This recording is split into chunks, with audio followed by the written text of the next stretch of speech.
A Georgia man recovering in the hospital after St. Johns County deputies say he was accidentally shot at a gun range this morning. Yeah, it happened just before noon at Ancient City Shooting Range at Agricultural Center Drive. This is near I-95 and State Road 16. Channel 4's Kumasi Aaron is there. Kumasi, what have you learned about what happened?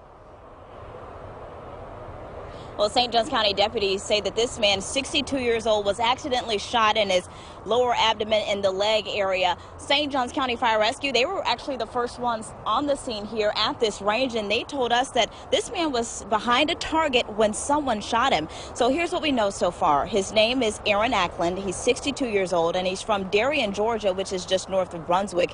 He was reportedly behind a target here when he was shot once in his leg and stomach area. Fire Rescue treated him on the scene, and then he had to be taken to UF Health in Jacksonville by helicopter.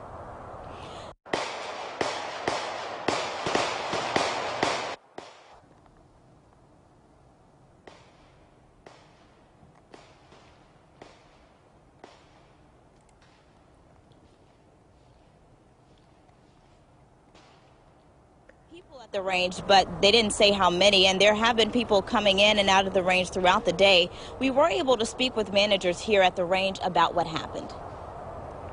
Right now, we're currently compiling information as to what happened, and we're working closely in conjunction with the St. Johns County Sheriff's Office to figure out what happened. We may make a statement once we get all the facts and once the investigation is complete. But at this time, we have no further comment.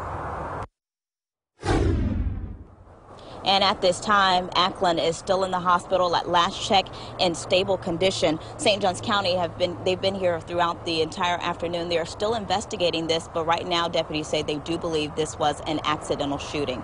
Reporting live in St. Johns County, Kumasi Aaron, Channel 4, the local station.